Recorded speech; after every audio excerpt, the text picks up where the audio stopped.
Hello. Hello. This is Rou from Shikari and Joe from KRAP. We're here to talk about Shikari's show here tonight at Keele SU. So welcome back to Keele. Thank you. It's been 10 years. Apparently so, yeah. When we got here, someone was saying it was 10 years to the day. Yeah. Oh. But I think it's like to the week, maybe.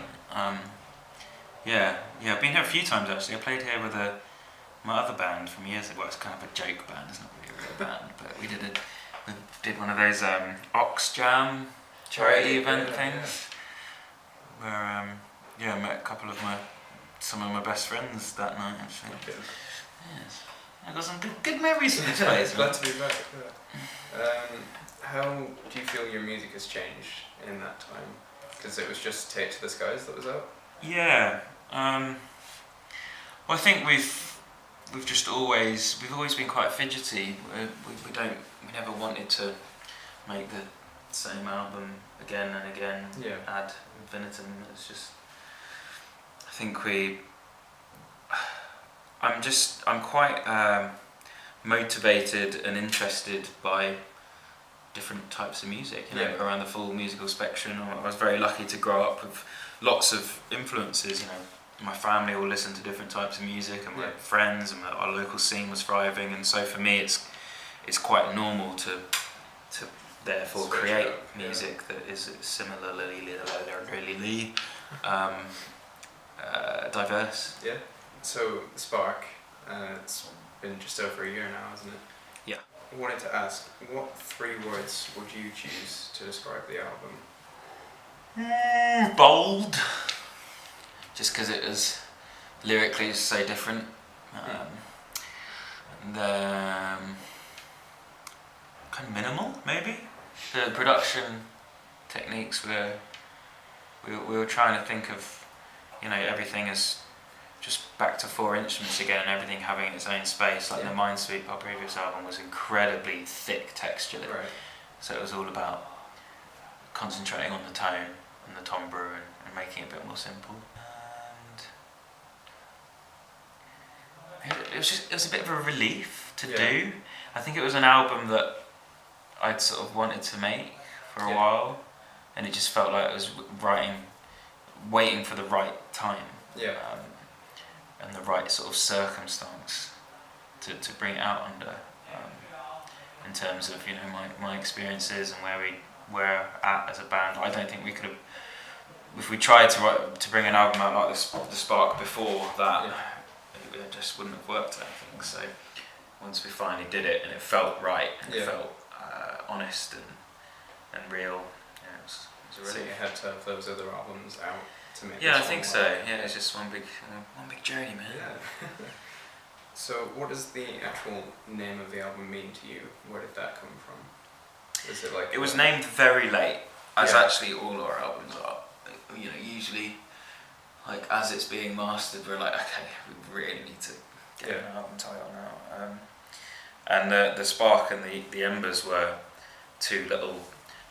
I think originally they were about 6 minutes long, like kind of electronic, ethereal, almost like post-rock pieces.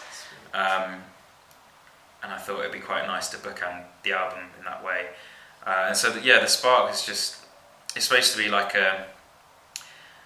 emerging out of a period of adversity, and that you start to see that little flicker, that little spark. They're like, oh, okay, like things aren't always going to be this terrible.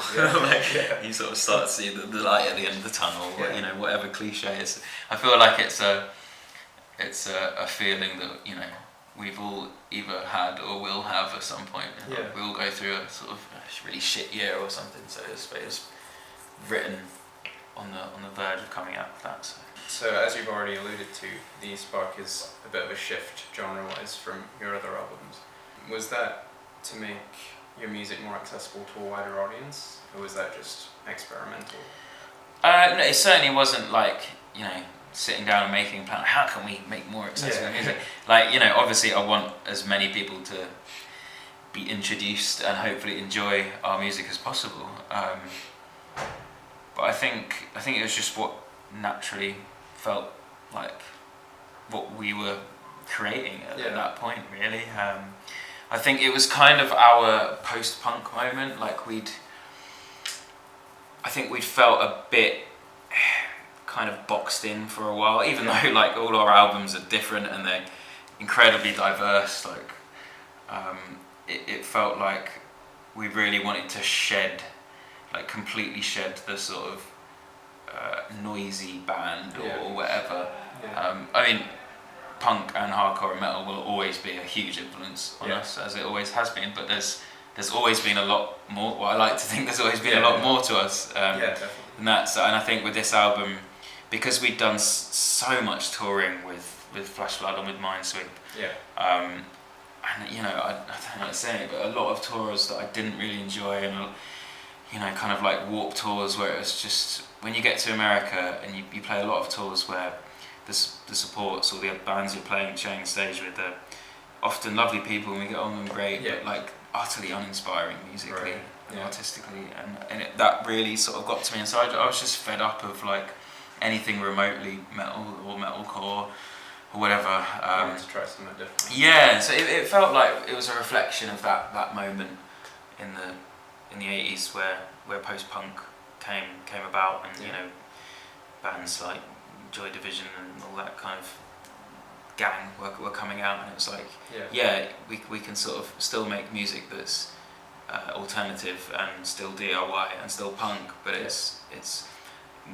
has a bigger scope, it's more interesting, it's got more shades to it, and I felt like we just had to do that. Like we were just compelled to do that, and now I feel sort of like we've exercised that demon, and so now I feel a bit freer again. I can sort of, it'd be interesting to see what comes next. It reminds me of like Bring Me the Horizon's recent music. They've just gone from heavy to like slightly less heavy to now a lot more accessible, and they seem to have shed that kind of image as well, and now they can spread their message to a bigger fan base, so it's nice to see that more bands are doing that as well.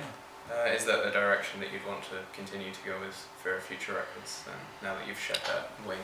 No, not particularly. It's kind of too early to tell. I mean, we've got, well, you'll hear Stop the Clocks tonight, and we've got a few other tracks sort of pretty much done, which aren't a million miles from the Spark, but they won't be on an album. We haven't sort of think about any so they'll be sort of, you know, bridging tracks. And then we're gonna start writing probably towards the end of this tour, and so who knows what that'll be. I watched the documentary for the Spark. Oh, cool. I really enjoyed that. One of the songs showed Rob doing the drum trick where he just like mashed it as much as he could, and then I think you recorded it from 3 different angles, which was awesome. Cacophony.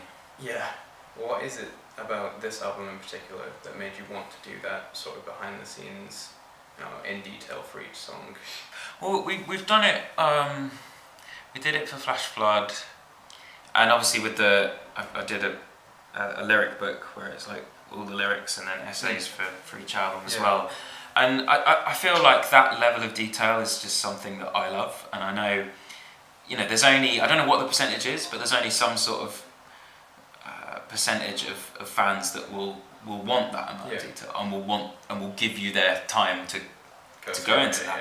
But I feel just putting that option out there, like I would appreciate it as a fan of any band. It's really cool to look at. It allows people more of an insight, I suppose, into it makes them, hopefully makes them feel a bit more connected to what we're trying to say and how we go about it.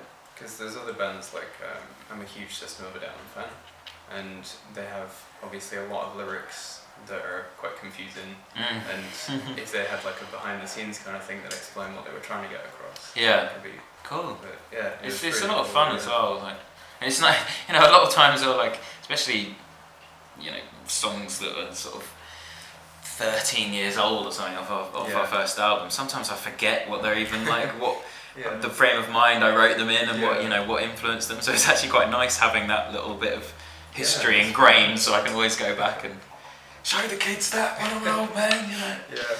I also wanted to ask, Rock am Ring. Me and Kim went to see your set at Rock am Ring. That was a lot of fun. We noticed that the crowd was huge before. Yeah. And you looked kind of blown away by that while we were on stage. That festival is just, every time we've played it, it's been incredible. I absolutely love it. But we're really lucky. Germany's like probably the second biggest like part of the world for us. Maybe Russia would possibly top it, but I love playing Germany. Yeah. How does a show like that compare to a show like the one you're going to play tonight? I mean, in its essence, when you like really break it down to just its core elements, it's not any different really. You know, in terms of how we prepare, in terms of what we do when we're on stage and how we perform. We don't like to change anything. We just go out and give it our all. Yeah. It's just the general scope. It's just a lot bigger. Obviously, just the sheer size of a festival like that. I guess the thing, like on a normal show, a headline show like this, like I won't really get nervous. Yeah. Like I was a bit nervous yesterday because it was the first show for like 4 months. It was a new set. Lots of things could have gone wrong. Thankfully they didn't. But normally I'll just be like excited to play. Yeah. But festivals when it's that size, it's not really nerves, but it's like I can't really explain it. It's a sort of incredibly surreal, like viscerally surreal feeling. It's like I don't really think human beings are built to perform in front of that amount of people. Like it does weird things to you. You sort of you become. It's almost quite meditative because you're so in the moment. You're just like, and you can't really take anything in because it's just too colossal. Yeah. So it's a very strange situation. Yeah, I can imagine. So is there a preference? My only preference is outside.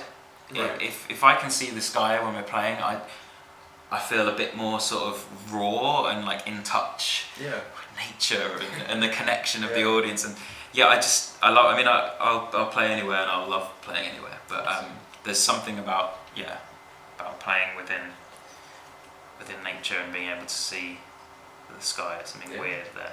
Makes sense. Something spiritual. I don't know what it is. Yeah. Finally, I'm gonna hit you with a quick fire round if that's cool. Amazing. Yeah. Sure. So, top 3 favorite artists. Music. Yeah. Wow. Maybe not so quick fire. Radiohead. The Beatles.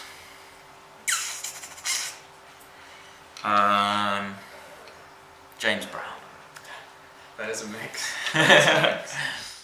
Scone or scone? You know what? I say both. Yeah, so.